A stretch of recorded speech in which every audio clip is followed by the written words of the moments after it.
Vaxtınız xeyir olsun. İqtisadi İslahatların Təhlili və Kommunikasiya Mərkəzinin Real televiziyası ilə birgə təqdim etdiyi Real İslahat verilişinə baxırsınız. Verilişi mən Zənurə Talıbova təqdim edirəm. Qonağımız isə mərkəzin operator olduğu Azeksport Az portalının rəhbəri Ayxan Qədəşovdur. Biz bugün Bakıda keçiriləcək Türk Dövlətləri Ticarət və İnvestisiya sərgisindən danışacağıq. Ayxan mənim, xoş gördük sizi. Xoş gördük.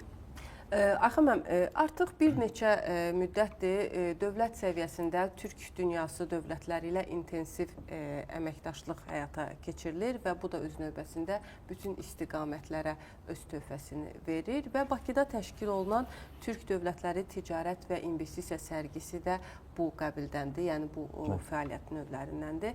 Mən istəyirəm əvvəlcə məlumat verəsiniz ki, sərgi nə vaxt, harda, necə keçiriləcək, hansı dövlətlər, nə qədər sahibkar cəlb olunub?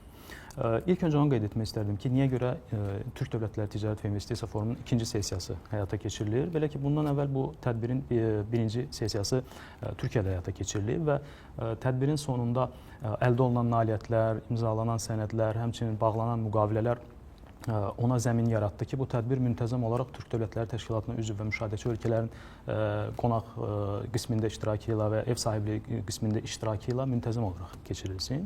Bu baxımdan da ikinci Türk Dövlətləri Ticarət və İnvestisiya Forumu 10-12 iyun tarixlərində Bakı şəhərində keçirilməsi nəzərdə tutulub. Burada dediyimiz kimi Türk Dövlətləri Təşkilatına üzv və müşahidəçi ölkələrdən dövlət qurumlarının rəhbər nümayəndələri, həmçinin buna yanaşı müxtəlif şirkətlərin nümayəndələri, qeyri-hökumət təşkilatlarının nümayəndələri, beynəlxalq şirkətlərin nümayəndələri iştirak edəcək. Kifayət qədər maraqlı və məhsuldar görüşlər həyata keçirilməsi gözlənilir. Düşünürəm ki, ümumilikdə bu tədbirin təşkili regional səviyyədə, həmçinin qlobal səviyyədə böyük bir tədbirdir. Burada əldə olunan nailiyyətlər artıq Türk dövlətlərinin beynəlxalq səviyyədə, beynəlxalq arenada daha çox tanınmasına, yeni nailiyyətlərin uğurla tətbiqinə yol açır. Artıq uzun müddətdir də bu sərginin də anonsu gedir, artıq mövzular təqdim olunur. Ümumiyyətlə, əhəmiyyəti nədir, digərlərindən fərqi nədir sərginin? Bəli, həqiqətən də bu tədbir digərlərinə müəyyən qədər fərqlidir. Çünki bu tək sərgi deyil. Sərgi ilə yanaşı bura həmçinin panel müzakirələri də daxildir. Siz təsəvvür edin ki, eyni anda həm şirkətlər 8 və daha çox ölkə nümayəndəsinə öz məhsullarını sərgiləyə bilirlər və paralelində həmçinin onlar müxtəlif ölkələrdən olan dövlət qurumu nümayəndələri ilə müzakirələr apara bilirlər, həmçinin müxtəlif şirkətlərlə fikir mübadiləsi apara bilirlər, müxtəlif istiqamətlərdən olan insanların əldə etdiyi nailiyyətlərdən faydalana bilirlər. Ona görə düşünürəm ki, bu tədbir daha çox böyük miqyasda həyata keçiriləcək və daha çox nailiyyət gətirəcək bizə. Azeksport portalının burada yaxından iştirakı var. Ümumiyyətlə nəzərdə tutulub ki, tədbir ərəfəsində 6 panel müzakirəsi həyata keçirilsin. Bu panellərdən biri də rəqəmsal ticarət panelidir və burada Özbəkistandan, Qazaxıstandan, Azərbaycandan, Türkiyədən və digər Türk dövlətlərindən şirkət nümayəndələrinin, dövlət qurumu rəsmilərinin panellərdə məruzəçi qismində iştirakı nəzərdə tutulub. Qeyd etmək yerinə düşər ki, Azeksport portalı Türk dövlətləri ilə rəqəmsal ticarət sahəsində çox yaxından əməkdaşlıq edir. Elə portal tərəfindən bu istiqamətdə əldə olunan nailiyyətlər uğurlu təcrübə kimi Türk Dövlətləri Təşkilatı tərəfindən digər dövlətlərə də tövsiyə olunub. Elə bunun əsasında Digital Agro-Data platformunun qurulmasında Azeksportun aparıcı təşkilatlardan biri kimi təyin olunmasını qeyd etmək olar. Bu platformanın məqsədi ondan ibarətdir ki, Türk dövlətləri tərəfindən aqrar sahədə həyata keçirilən islahatlar, aqrar sahədə istehsal olunan məhsullar, onların ixrac imkanları, həmçinin həm Türk dövlətləri daxilində, həm də digər region ölkələrinə, dünya ölkələrinə ixrac üçün Türk dövlətlərindən ixrac zamanı hansı sənədlər tələb olunur, ixrac prosedurları necə həyata keçirilir, bu kimi məlumatlar bu platformada yerləşdirilməsi planlaşdırılır. Buna yanaşı qeyd etmək yerinə düşər ki, bu platforma həmçinin məhsul istehsalı və ixracı üzrə təqvimin hazırlanması da nəzərdə tutulub. Yəni biz artıq biləcəyik ki, hansı ölkədə hansı məhsul ilin hansı mövsümündə istehsal olunur, ixrac olunur. Həmçinin burada aqrar sənaye sahəsində baş verən yeniliklər, innovativ həllərin təqdim olunması da nəzərdə tutulub. Bununla bağlı uğurlu nümunələr çoxdur. Belə ki, Azeksport portalı həmçinin OTS Made brendinin qurulmasında da yaxından iştirak edir. OTS Made bir növ Türk Dövlətləri Təşkilatına üzv ölkələr tərəfindən istehsal olunan məhsullara verilən bir belə deyək tanınma nişanıdır. Bunu bu rəqəmsal ticarət hissəsinə aid eləyə bilərikmi? Çünki bu təyin olunan panellər arasında rəqəmsal ticarətə həsr olunan panel çox yəni marağa səbəb oldu. Həmin biz bu anonsları təqdim etdiyimiz dövrdə hansı məsələlər müzakirə olunacaq? Ümumiyyətlə Azeksportun Türk dövlətləri ilə həyata keçirdiyi layihələr bax bu sərgidə də təqdim olunacaqmı? Yəni belə bir proqram artıq tərtib olunubmu? Bəli, qeyd etdiyimiz kimi bunların hamısı sərgi ərəfəsində həm iştirakçılara, həm ziyarətçilərə təqdim olunacaq. Daha sonra isə qeyd etmək yerinə düşər ki, Azeksport portalı Türk dövlətləri ilə rəqəmsal sərgi zalının qurulmasında da yaxından iştirak edir. Bilirsiniz ki, Azeksport portalı tərəfindən rəqəmsal sərgi zalı pilot olaraq istifadəyə verilib. Orada 10 Azərbaycan şirkətinin stendi qurulub. Hazırda isə bu Özbəkistan və Qazaxıstanla daha yaxından olmaqla, həmçinin Türkiyə ilə daha yaxından olmaqla ümumilikdə 100 Türk dövlətlərindən olan şirkətlərin stendlərinin qurulması prosesi həyata keçirilir. Burada məqsədimiz təsəvvür edin ki, bir rəqəmsal sərgi zalıdır. Ora insanlar daxil olmaqla, misal üçün Amerika qitəsindən, Avropadan və ya Körfəz ölkəsindən həmin platformaya daxil olmaqla onlayn şəkildə görə bilir ki, Özbəkistanda hansı məhsullar istehsal olunur və yaxud da Azərbaycanda hansı məhsullar istehsal olunur. Birbaşa həmin məhsullara sorğu verə bilir. Birbaşa olaraq həmin şirkət nümayəndəsi ilə canlı şəkildə video zəngə çıxa bilir. Bunlar hamısı rəqəmsal ticarətin yaratdığı üstünlüklərdir. Və ümumi olaraq onu demək lazımdır ki, rəqəmsal ticarət ənənəvi ticarəti sürətlə üstələyir.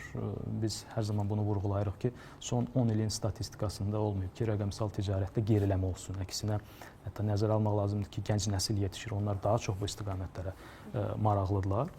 O baxımdan rəqəmsal ticarət bizim üçün çox ciddi əhəmiyyət kəsb edir. Ayxan müəllim, son dövrlərin ən çox maraq və diqqət cəlb edən sahəsi həm də bu startaplar, rəqəmsal investisiyaların cəlbi ilə bağlıdır və bildiyim qədər Azeksport portalı da burada bir neçə startapı təqdim eləmək istəyir və ümumiyyətlə startaplar da təqdim olunacaq. İstəyirəm bir qədər də bu sahədə, yəni o gənc sahibkarlara hansı formada dəstək veriləcək, yeniliklər nədən ibarətdir, bir qədər də bu haqda danışaq.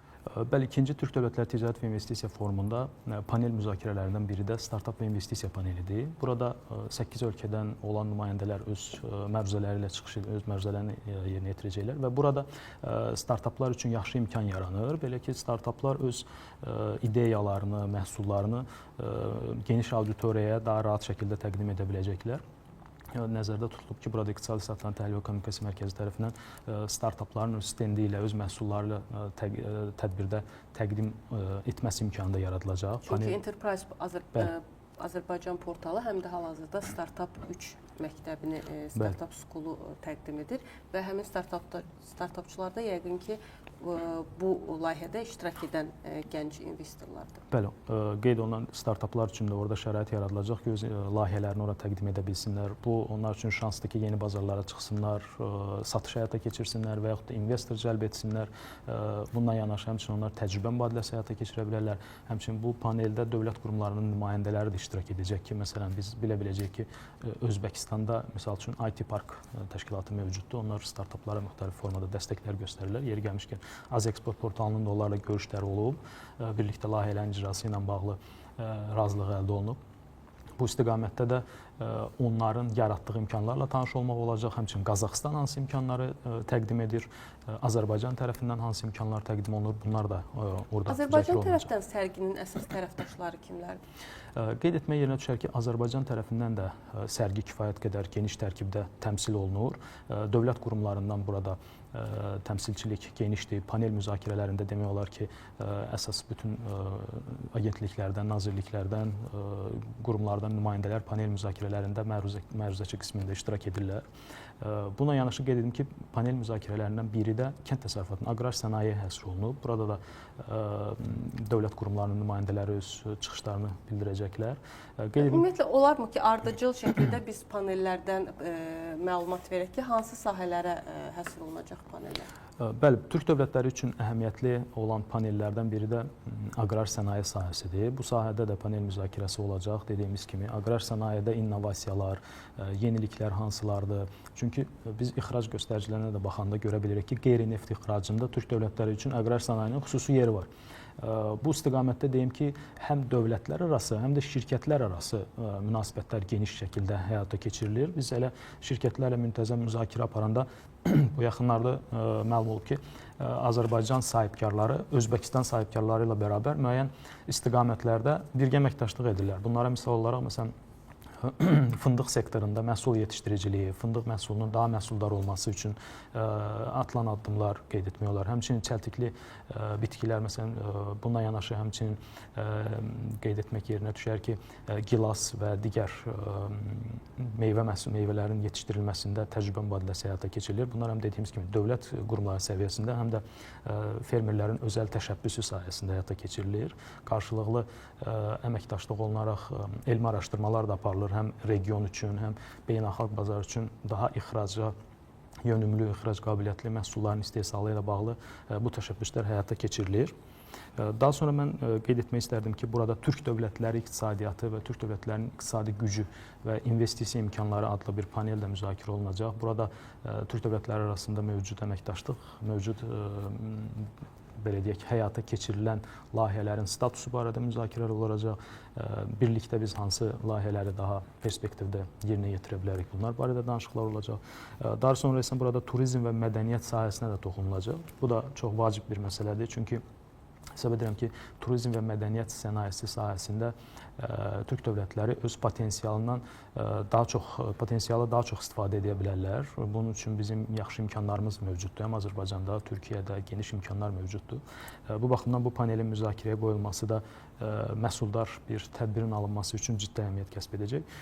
Və təbii ki, burada akademik istiqamətə də yer verilib. Akademik istiqamət bütün bu görülən işlərin akademik olaraq möhkəmləndirilməsi, elmi araşdırmalarla, statistik tədqiqatlarla baxımından da çox böyük əhəmiyyət kəsb edir. Çünki hər hansı bir praktik nəticələrin elmi cəhətdən də sübut olunması həqiqətən də çox vacibdir.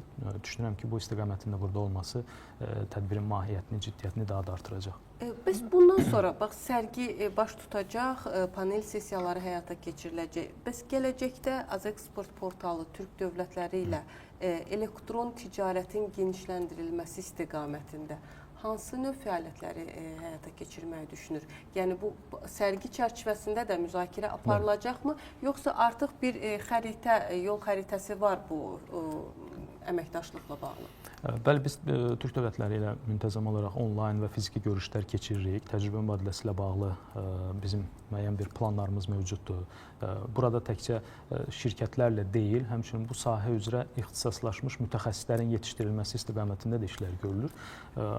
Sevindirici haldır ki, Azərbaycan bunu artıq 3-4 ildir başlayıb ki, magistr səviyyəsində dövlət universitetlərində elektron ticarət sahəsində mütəxəssislər yetişdirilir. Bu təqribən il ərzində 150-200 mütəxəssisin bu sahədə yetişməsi deməkdir, həm də magistr səviyyəsində. Bu digər dövlətlər üçün də yaxşı bir nümunə oldu və sevindirici haldır ki, artıq təsirlərini hiss etmək mümkündürmü o kadr potensialını? Artıq təsirlərini hiss etmək mümkündür və bunu biz növbəti 3-4 ildən sonra daha çox hiss edəcəyik. Çünki Azərbaycanın xarici bazara çıxmaq üçün bu mütəxəssislərə çox böyük ehtiyacı var və gələcəkdə bu ehtiyac daha da artacaq. Çünki dediyimiz kimi elektron ticarət ənənəvi ticarəti üstələyir.